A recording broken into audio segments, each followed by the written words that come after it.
If you haven't already visited the Merkle website, I highly, highly, highly recommend it, mrcillinois.org. And I want to specifically highlight 2 pages on the website.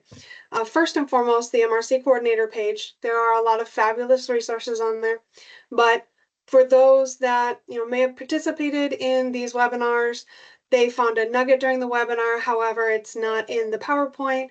All of the recordings of the webinars are on the website under the MRC coordinator page. So August webinar is on there. You can download the PDFs if the speaker has allowed them to be shareable. All of those are on the website. I want to also promote the MRC Strong page. All of the potential funding opportunities are there. The information on the liability reimbursement is there. Information was sent out about that here within the last couple of weeks. The information for the round 2 sub-award is there. The request for applications, the application itself, the budget template. So I encourage you guys to get on and check that out. Finally, and exciting, the Remarkable Training Summit information is on there, all for the northern, the central, and the southern regions. Registration is on there, and I know that some of you have seen that and started registering. Fantastic. I'm so excited to see those numbers continue to rise. So if you have any questions on anything that you see on the website, also if you find something that may not be working properly, please feel free to let us know and we'll get that fixed. As far as a couple other announcements, if you have received the information about the background checks, everybody should have by now, and you should have received the information on what to do if you're interested on those background checks being covered either through Illinois Helps and Javari or Sterling Volunteers. Please reach out to Jeanette and I, and we'll make sure and work with you on that process. And then last but not least, the training opportunity to bring those local trainings to your particular unit. That information survey was sent out to everyone, and we've had an enormous amount of units that are taking us up on that opportunity. The $2,700 to bring that training to your unit so your volunteers don't travel. That said, if you have any questions on that, if you're having issues with the survey, if you have questions about the particular trainings, feel free to reach out. One thing I did want to address, I know if you are not signed up for the NACCHO MRC In Touch newsletter, I highly recommend it for all MRC leaders. Most importantly, I have received a couple inquiries this morning just for the information on funding. In the In Touch newsletter itself, there was an article that talked about the 2025 Operational Readiness Award. That's not something that Jeanette or myself handle, but I do have the MRC In Touch newsletter that was sent out about 4 o'clock yesterday afternoon. So if you do need a copy of that, please let us know. We'll make sure and forward that to you. Okay, so lots of information in a short amount of time. So if you need anything, reach out. I'll go ahead and introduce today's speaker. Today's speaker is Connie Brooks. Connie has about 25 years experience in local government. 12 of those are specific in emergency management, 2 as Deputy Director of the LaSalle County Emergency Management Agency, 10 as the Director of the LaSalle County Emergency Management Agency, and then 13 years of public health experience, including everything of setting up the local MRC, being the current Director of Nursing, Communicable Disease, Emergency Preparedness, and Immunizations. That said, I will go ahead and turn it over to Connie.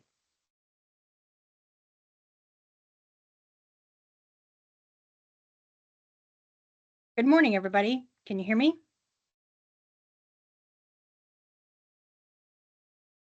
Yep, we can hear you. Okay, good. So thank you, Bethany.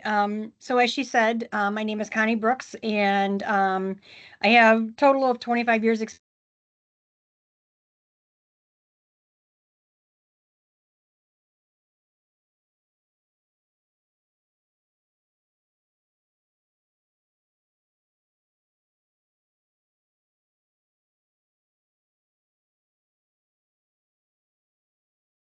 I just lost audio.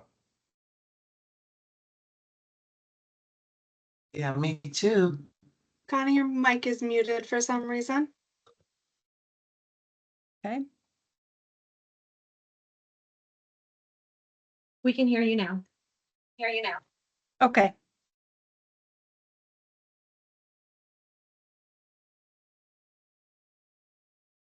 Nope, it looks to be muted again. Okay. I see the PowerPoint. Okay, and we can hear you. Awesome. Very cool. You know, 5 years of dealing with these technologies, you would think by now we would have all this stuff figured out. But there's always technological challenges too. So again, as Bethany said, my name is Connie Brooks. I currently work at LaSalle County Health Department, but I have worked for the local county government for 25 years. And I used to be the emergency manager for LaSalle County. So they had asked me to talk about how we can bridge the gap between emergency management and volunteer organizations, not just MRC, but volunteer organizations in general. So Bethany, if you'll go to the next slide. So the purpose then of my presentation is basically to provide some tips and lessons learned on bridging any gaps that may currently exist between any city or county emergency managers and volunteer organizations. So whether it's Red Cross, whether it's Salvation Army, whether it's MRC, whether it's Community Emergency Response Team volunteer organizations, ground search and rescue, there's a whole gamut of volunteer organizations that, there may or may not be gaps. And that's the whole purpose of this. So Bethany, if you want to go on to the next slide. So my objectives for this presentation today is to demonstrate the impact of emergency management and volunteers on communities. Now, when I say on communities, I'm not just talking about, emergencies or disasters. I'm talking about, Blue Sky Day events. How can these two work together? Outline how partnerships between emergency management and volunteer organizations are win-win. They really are. And I'm going to show you some of the collaborations that we've had, and then provide some lessons learned from previous collaborations. Next slide, please. So I just want to put a disclaimer out there. This presentation, one, I'm not a lawyer, nor do I ever play one on TV. I have no legal expertise. I'm actually not an expert. I'm what I consider a subject matter resource. Okay. So if you have any questions about what is presented today, in the presentation, I do quote several laws, and there are links to the laws that are in the presentation.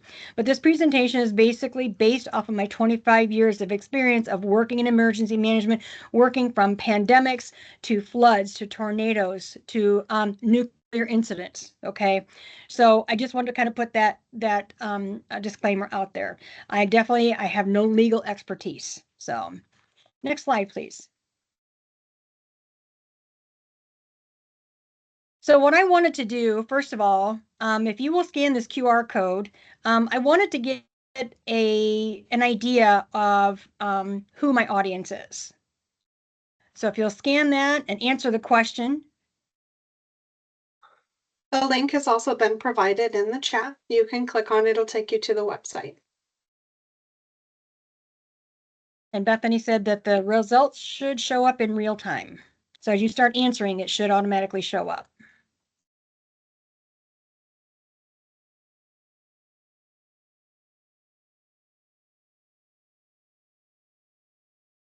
So the first question is, what volunteer organizations have you been involved in or with in the past 5 years? Can you put that Because you'll QR code find- back up? Thank you.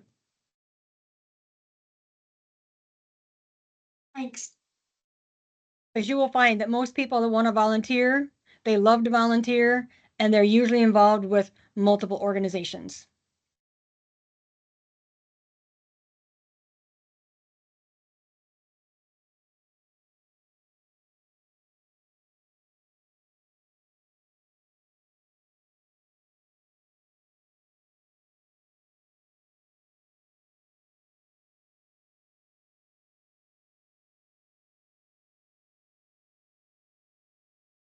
We have some results, Bethany.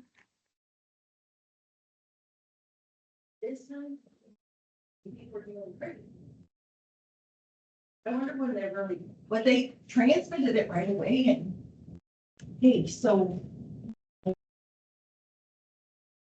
Connie, it looks like it's saying that the presentation hasn't started yet, so we're not able to answer the questions. Oh, Bethany, can you assist with that? So what we'll do is we'll go ahead and continue and we'll go ahead and troubleshoot that. And when it's live, you should still be able to answer the questions. So I actually have 3 questions. So this one's the first one. What volunteer organizations have you been involved with in the past 5 years? And then if you want to go to the next slide, I have another poll. Oh, there's there. Have you ever worked for or volunteered for an emergency management organization? And then the third question, have you ever sat down and engaged in a conversation with your emergency management organization, whether it be city or county?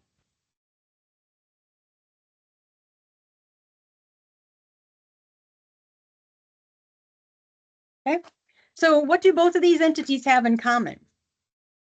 You know, volunteer organizations and emergency management, what do they have in common? Next slide, Bethany. They have both blue sky days and not so blue sky days. Okay, whether it's working in a food pantry or working a flood or a tornado. Think about it. When would a food pantry be in crisis? When there's food needed and they don't have enough food. Okay, so that's still like a not, that's more of a dark sky day for a volunteer organization like a food pantry or a community food basket.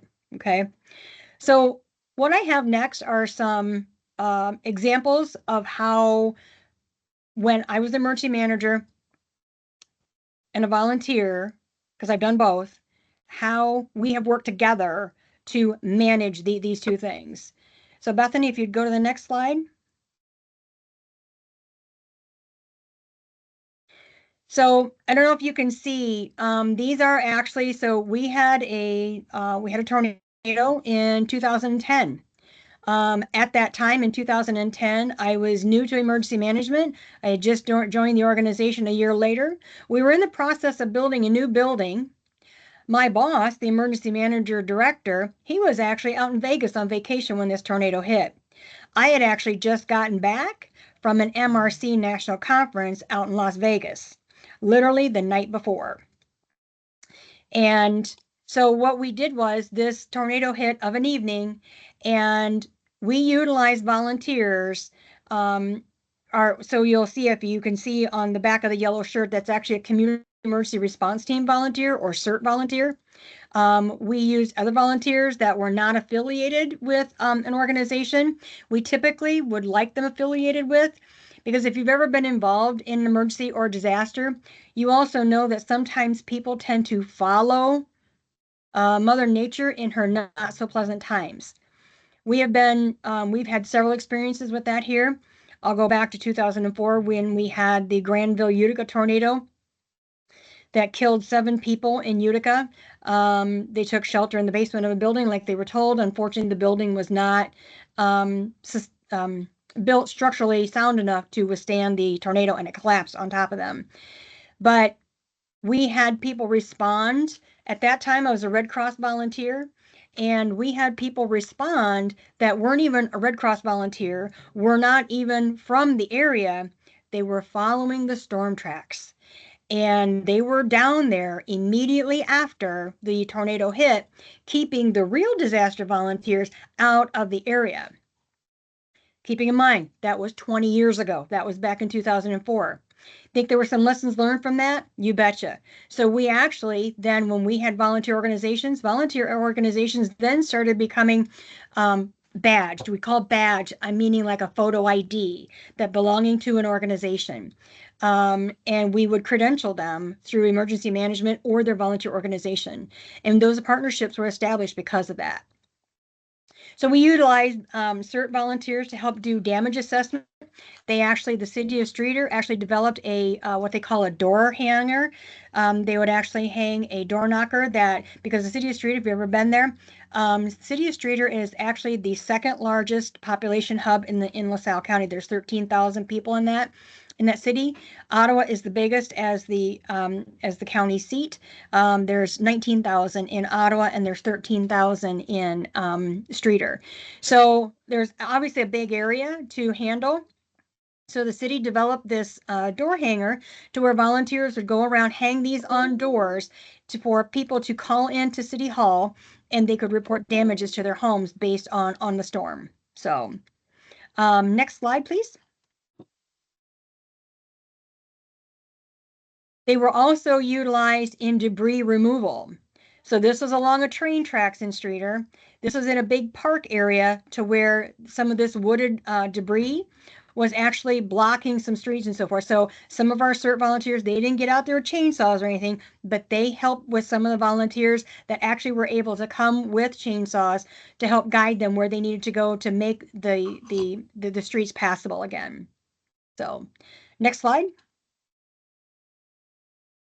In that role too, just real quick, they were not in an actual, they did not operate chainsaws. They were more of a supervisory role at that point. So 2013, I don't know if any of you remember, we had 7 barges hit the dam in LaSalle, not in LaSalle County, but in Marseilles.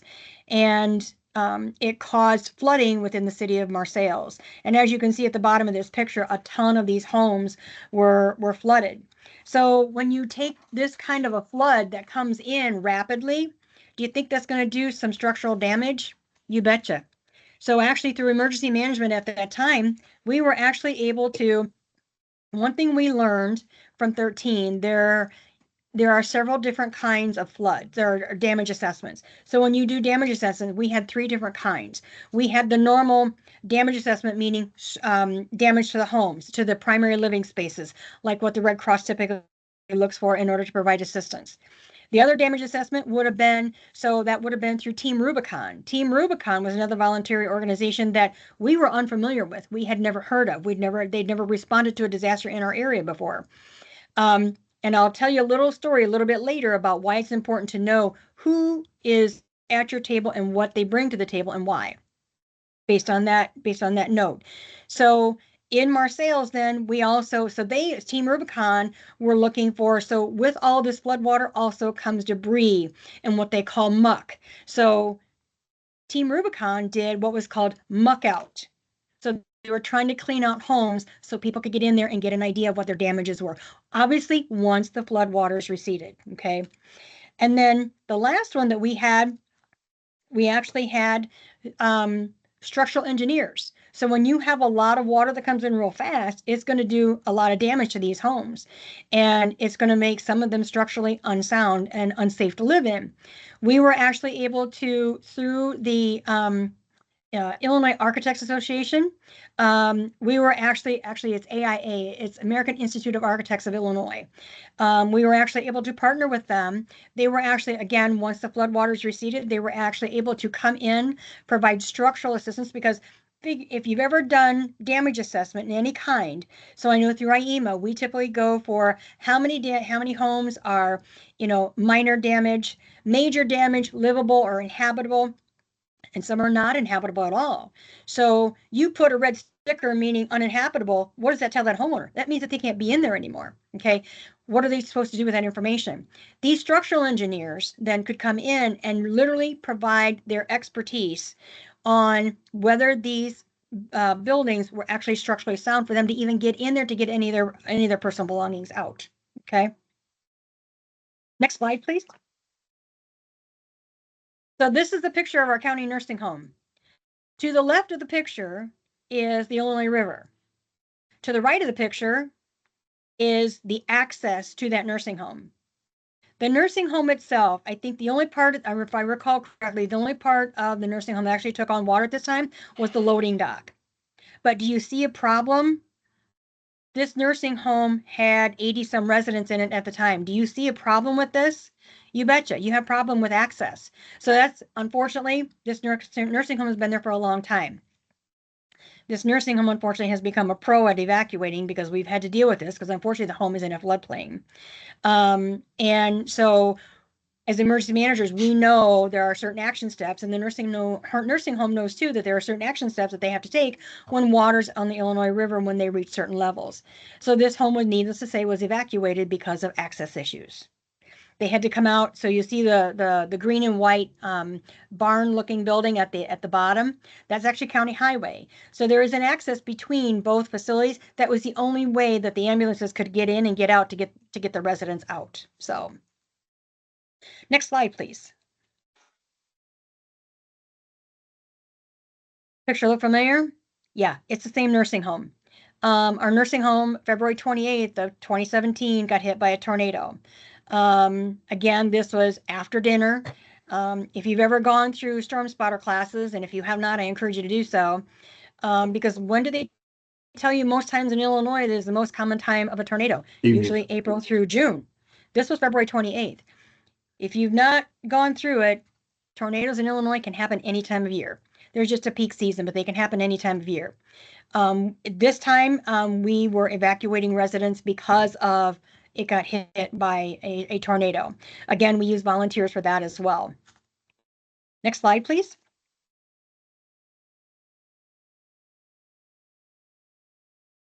So we also do, in emergency management, we also utilize amateur radio. How many of you are ham radio operators?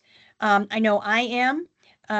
We utilize ham radio operators when normal communications go down, because typically your ham operators can get through, usually. We also have people, so you'll, the gal on the left-hand side in the back, Lori, she was our Skywarn coordinator. Lori has been doing weather spotting since the 70s, since before Doppler radar even came in. So she was our resident expert on that, and we had very good working relationships with the National Weather Service. They would call our cell phones and give us a heads up on things. We would have storm spotters as well as ham radio operators in our emergency operations center, in their communication center, monitoring. So you'll see out to the left, there's TV monitors. They're actually watching weather radar, not what's on Weather Channel, but literally watching specific Doppler radar that we have access to in emergency management. So next slide, please. So this was after I had left the organization, but I did talk to Fred, who's the current director, and he did give me permission to utilize some of their social media posts. So since I have moved back to public health and Fred has taken over as director, they actually have we had ground search and rescue teams when I was there. They get called out for missing persons all the time. They actually will provide mutual aid statewide. I remember being down one year at the Ground Search and Rescue Conference in Bloomington, and we had a person go missing up by Ransom, by our area. So we came home from the conference, provided the search, found the individual, and then went back to the conference. That's how volunteerism works. So next slide, please. Traffic control and resource support. So since I have left, they actually have a field services unit that can provide a myriad of services. Traffic control is one thing. They'll help provide lighting in the middle of a night for, I know over the Dayton Bridge, which is in our county, there was a parachuter that was actually caught in a parachute, and the agency was actually able to provide emergency lighting in the middle of the night for that, so they could help rescuers find them. Just providing resource support through light towers, personnel, to do various things. So another thing, I don't know how many of you know, but Illinois is the most nuclear state in the nation. Illinois has 6 nuclear reactors, or I'm sorry, 6 nuclear power plants. Okay, LaSalle has 2 nuclear reactors just in our county. We also utilize volunteers during nuclear exercises.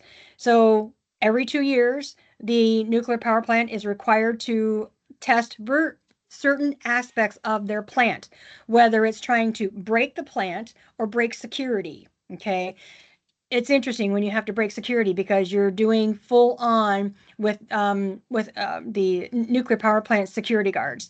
But the volunteers aren't necessarily out there at the plant, other than ham radio operators providing communications from on-site back to the EOC. but they're actually in the EOC, in the communications room. They're helping to provide administration support. They're helping to provide communication support and EOC support. So as you can tell, there's a lot of variations of, and not all of our volunteers were CERT volunteers. They weren't all ham radio. We had MRC volunteers that were doing the same thing. So next slide, please.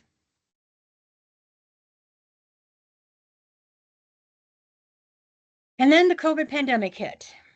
And MRC volunteers, CERT volunteers, Red Cross volunteers.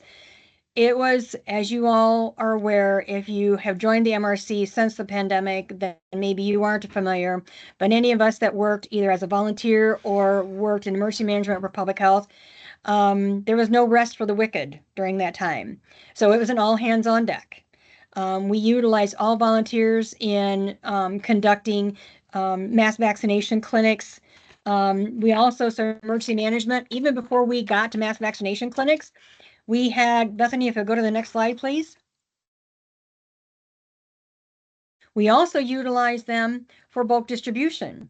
So if you were involved in any part of this, we would have, as emergency management, we would get these big shipments. I don't know if you've ever heard the term Strategic National Stockpile, or SNS. The state utilized distribution of bulk PPE supplies during the pandemic, utilizing their during their SNS plan, meaning they would typically have an escorted IDOT or some kind of highway truck that would bring truckloads of supplies, masks, gowns, gloves, N95s, booties, hand sanitizer, anything you could possibly think of. And these volunteers then were utilized to break this shipment down. We have 18 long-term care facilities in our jurisdiction, and we had 3 hospitals at that time. The hospitals could get most of their PPE from their regional healthcare center, coordination center, but not all. So the PPE that we would receive for the county would be for our hospitals, our nursing homes, our fire departments, our police departments, and our EMS agencies, as well as public health. So our agency utilized a lot of volunteers to help break down those pallets of PPE based on which group we were focusing on at the time. If we were just doing first responders, we would do police, fire, and EMS. If we were doing healthcare, we were either doing hospital or nursing home. So the EMA garage actually has a drive-through garage. We would actually have them drive through, and we would be able to load stuff. They would sign for it, and then the volunteers could load the equipment in their vehicles. So that's the picture on the left. They're actually breaking down a PPE bulk distribution supply in the EMA garage, breaking it down once they received it, and we're also putting it into the respective packages for the facilities. On the right-hand side, so Bethany, can you go back one slide, please? So the picture on your right, that's at IVCC. That we have an Illinois Valley Community College. This is our first big mass vaccination with COVID. So we did it in the gym. Okay. If you go back to the next slide. So the part on the right here, this is where we started scheduling more mass vaccination clinics. Okay. First one was a big push, get as many in as possible, as soon as possible. Well, when you see thousands of people within a very short amount of time, you have to have the space and the resources as well as the personnel to do it. We utilized a lot of volunteers for this purpose. So the slide on the right here, we utilized a different section of IVCC. We used a long hallway so people weren't always standing outside in the elements. They had a long hallway that they could come in the way they're outside, that they could come in for and they had to make an appointment ahead of time to get their shot. But the volunteers were help manning different stations, whether it's checking them in, helping them. So you do traffic control. Then there's also people traffic control. So they were providing both of those resources. Okay. So that kind of gives you a little bit of a snapshot as to what our agency did with volunteers during a variety of disasters. We also utilized CERT volunteers and MRC volunteers during the 2009 H1N1 pandemic. We did that as well. Same thing. We were trying to get injections, trying to get vaccinations into a lot of people in a very short amount of time. So So now, like I said, that kind of gives you a snapshot as to what we do, what we did with our organization and volunteers. So Bethany, if you go on to the next slide, please. So people are wondering, okay, so how do volunteers get involved with emergency management? So if you've ever taken a look, and here's the link to the IEMA Act, okay, I did not provide in the slide the whole act. It's pages long. If you've ever read legal documents, it's typically your bedtime story, okay? It's not riveting material. However, it's necessary material. And it's necessary for you to understand how these work between the emergency management organizations and other organizations that can come out and assist during a disaster or an emergency or an exercise, okay? So the act states that each political subdivision, whether it be county or state, a lot of it's population based, within the state of Illinois is mandated or non-mandated, and we're going to go into that a little bit later, to have what used to be called an ESDA, or an Emergency Services Disaster Agency. That has kind of morphed into, gone from civil defense. For those of you that may be older and understand, remember the term civil defense. It went from civil defense to ESDA, and then it went to emergency management. And now some of them have actually gone to the Office of Emergency Management and Homeland Security. Okay, not everybody's gone that route yet that way, but some have. So this just kind of tells you that this agency is responsible. So just like anything else, you have a regional and you have a state organization. So there is a state Illinois Emergency Management Agency. So all emergency management agencies within the state and local, they have to answer to the state. Okay. And they're responsible for the emergency management programs. And the programs are actually outlined in the Illinois Admin Code.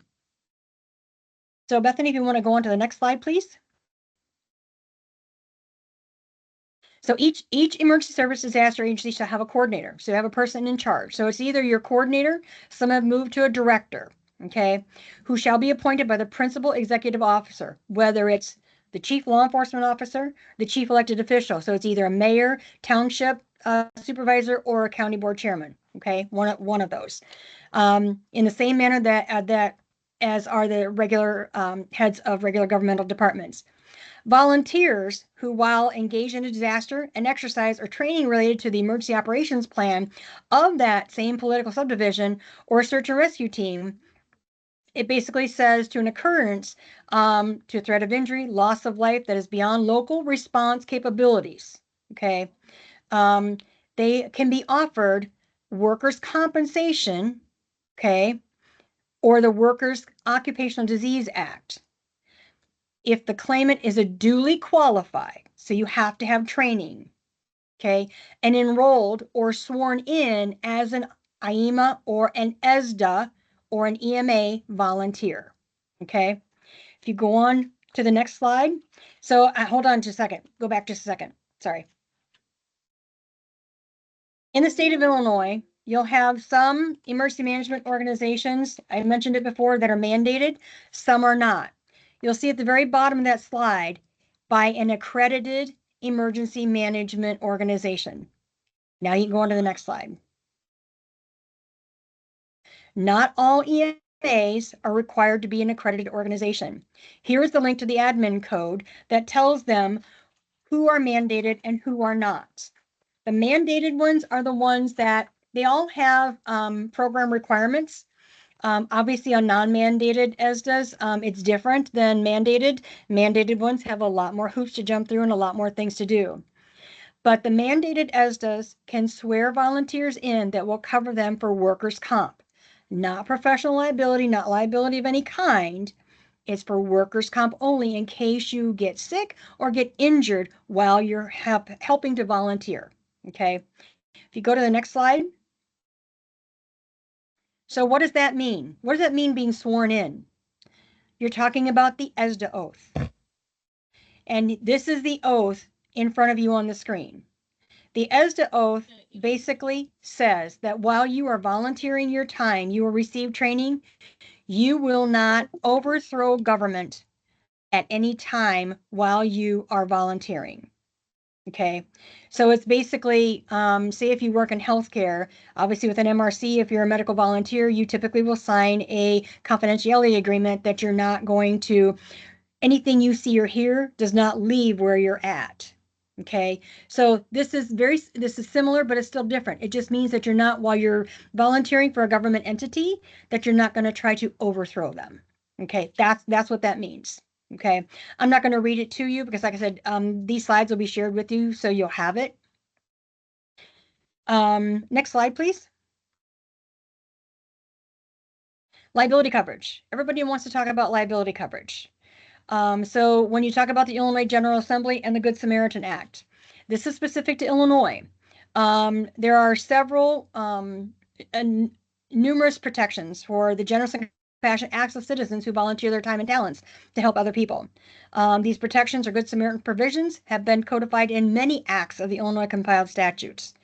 So when I refer to the admin code, we're talking about the ILCS, okay? This act recodifies existing Good Samaritan provisions, and without limitations, the provision of this act shall be liberally construed to encourage persons to volunteer their time and talents. Okay. Next slide, please. So who all does the Good Samaritan Act include? It includes, and I'm not going to go through all of them. You've got the list in front of you. When we talk about, people who do CPR, well, I don't want to do CPR. What if I break the ribs and I get sued? If you are trained in CPR and you stay within the realm of your training, accidents happen. I'm a nurse. I've done CPR. I've cracked ribs in a hospital. It's not fun, but it's all part of the process. And unfortunately, depending on the person that you're doing CPR in, it can happen. Okay. AED use. Again, typically, if you go through CPR training, depending on the type of CPR training you go through, typically you're going to go through AED use. You're going to learn how to use an AED. Dentists, free dental clinic, physicians, free medical clinic. And I'm going to touch on that one a little bit later. We talk about nurses for emergency care, pharmacists, optometrists, physical therapists. I mean, I know during our pan-flu clinics, when we had our COVID clinics, we were utilizing dentists also to help give immunizations while at these clinics. They were covered under this as long as they stayed within the realm of their licensure. Next slide, please. So we talk about the free medical clinic, section 30 of this. For the purposes of this section, it's defined as a program organized by a certified local health department pursuant to local admin code, utilizing health professional members of the Volunteer Medical Reserve Corps, providing medical care without charge to individuals unable to pay for it, at which the care provided does not include an overnight stay in a hospital care facility. Okay, so when we talk about Medical Reserve Corps liability, this is one that got put into the Good Samaritan Act, that as long as they stay within the realm of their licensure, whether you're an RN, LPN, a PA, actually, at Bethany, if you go on to the next slide, there's actually more disciplines. Podiatrists, physician's assistants, veterinarians. There's even things as far as assisting a choking victim at a food establishment, first aid providers, disaster relief volunteers. Okay, again, that's why it's important to know what volunteer organizations you have, what capabilities they have before it hits the fan. I'll go back to our structural engineers. I had no idea that they could offer that. Do you remember the quick point I made about Team Rubicon? As the emergency manager running the EOC after the 13 floods, we were scheduled to have an EOC briefing, because we had multiple jurisdictions that were impacted by this. We just had one that was more severe than others. But we had an EOC briefing, and they had to be invited only. We knew nothing about Team Rubicon. You don't show up after the disaster happens and think you're going to make your way in without, somebody knowing who you are and what capabilities you bring to the table. They were not permitted in. It wasn't until after we finished with our briefing that I was able to sit down with them and figure out exactly what services that they could bring free of charge to the community and how we could work together. After that, that's what's important about it, is having that conversation and keep that conversation going. So, and you take a look at Section 72, professional engineers, architects, land surveyors, and structural engineers. Remember, I told you what we did in 13. The structural engineers that we used, they also helped us out by determining the city of Marseilles. They wanted to know, okay, so we've tagged these homes. How do we know whether they're structurally sound or not? Nobody locally typically has a structural engineer. And most of them, if their community was impacted, they didn't have the resources to give. That's where these guys were able to come in and provide assistance, and it was extremely valuable to the city. So, next slide, please. So the PrEP Act, Public Readiness and Emergency Preparedness Act, has been around since 2005, and it amended the Public Health Service Act, addressed liability immunity except for willful misconduct. For claims of lost cause, arising out of, relating to or resulting from administration or use of countermeasures to disease, threats, and conditions. The PrEP Act also helped release, I don't want to say release, but my mind is drawing a blank right now. It helped to prevent volunteers from not volunteering because they were afraid of being sued. Because I usually work in an office. I don't do this normally, but I want help. You know what I mean? So this also helped with that. Next slide, please. Tort immunity.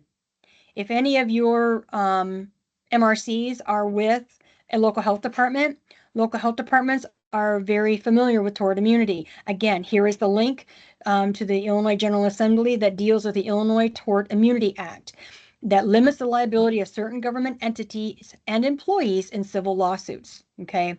And it was enacted to protect public officials and employees from frivolous lawsuits. So, because a lot of times you get people that if you're affiliated with a government organization, I'm going to sue them and, I'm going to get a lot of money out of it. If any of you ever go to work for government, yeah, you're not working for government to make a lot of money, let me tell you.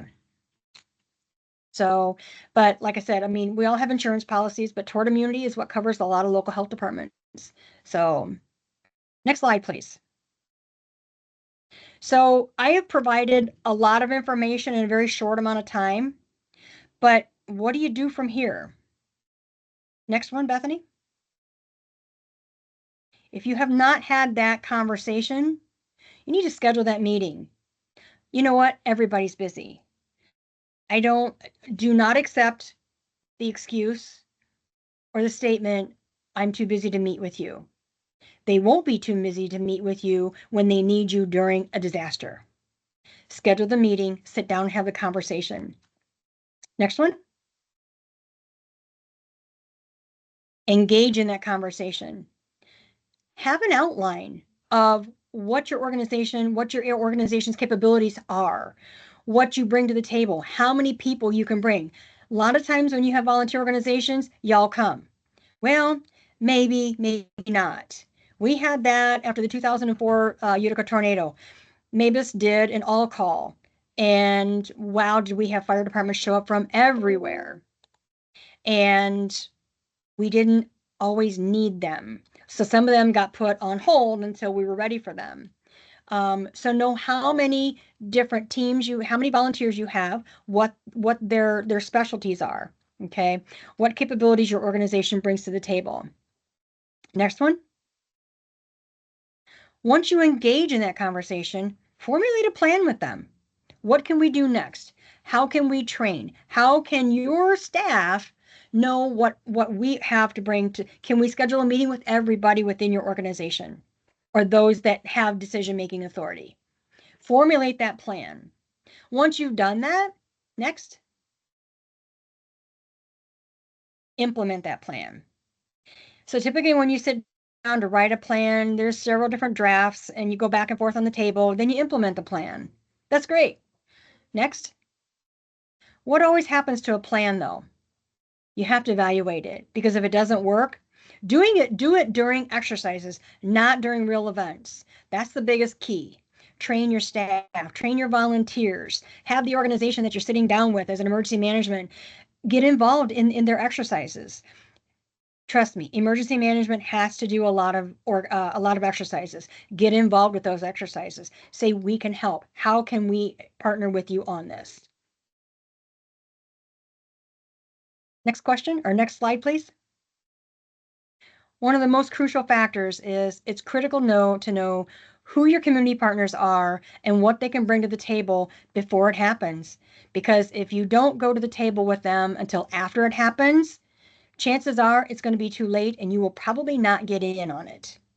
Okay, next slide, please. Go ahead. So, as I said since the very beginning, I have 25 years experience of working in local county government in a variety of positions, paid and volunteer. Even when I worked in public health the first time around, because this is my second bout in public health, I volunteered with emergency management. I got involved with them, through volunteering. Just because you have a full-time job doesn't mean that you can't, do a volunteer, because I'm sure most of you had a full-time job, and I'm sure you've done other things, whether it's been through church, food pantry, or whatnot. You've volunteered for other things. Go ahead, Bethany.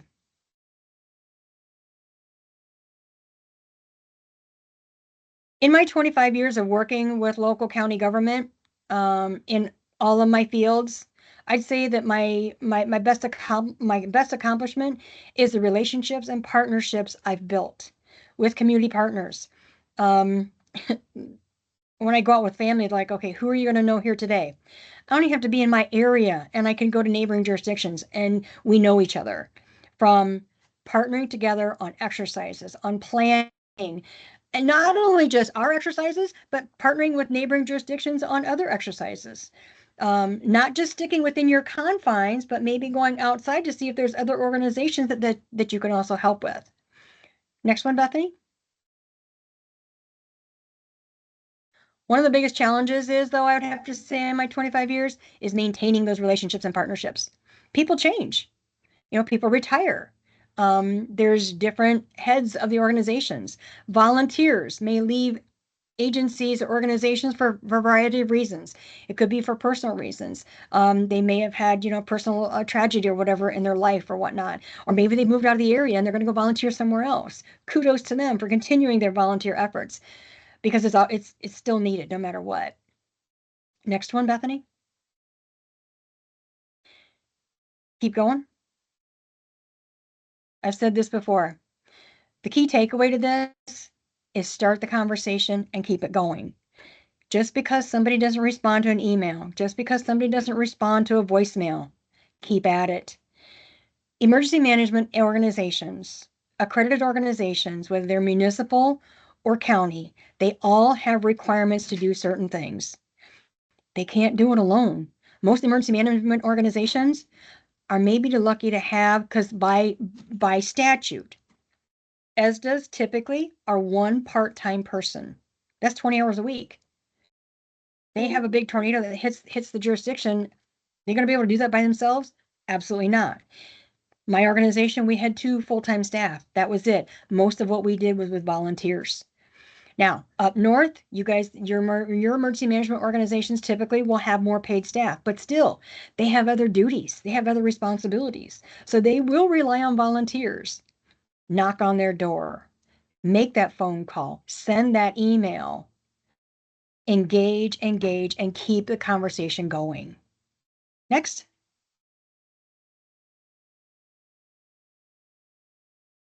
Questions. But before we go to questions, Bethany, do we have the answers to the poll questions at the very beginning?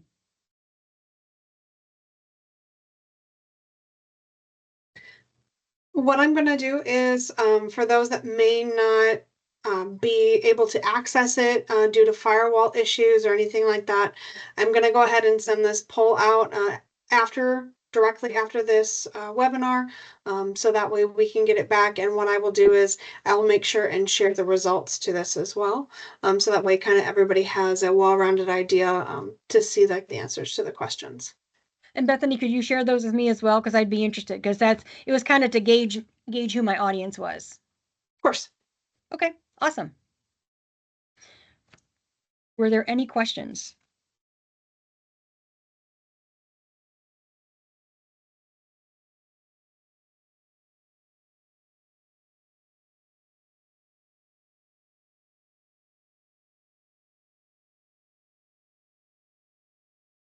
Feel free to unmute your mic or type it in the chat.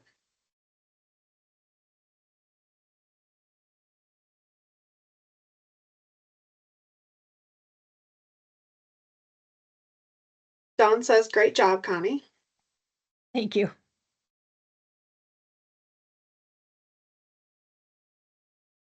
I took a liking to emergency management right after 9/11. That's actually what got me into volunteering with the Red Cross.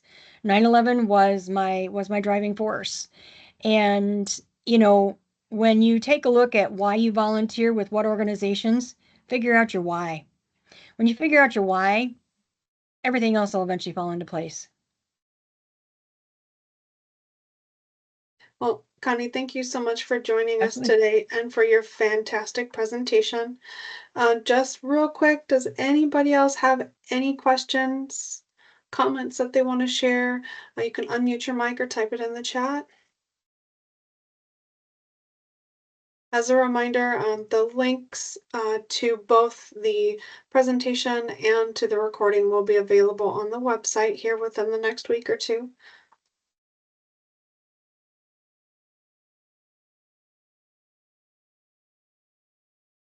All right. If nobody has any questions, again, thank you so much for joining us today. Everybody that's on the call and Connie for the presentation. Otherwise, I will give you guys back 8 minutes of your hour. Thank you. Everybody, hope everybody has a great day. Thank you, Connie. Thank you. Connie. Thanks, Connie. Thank you.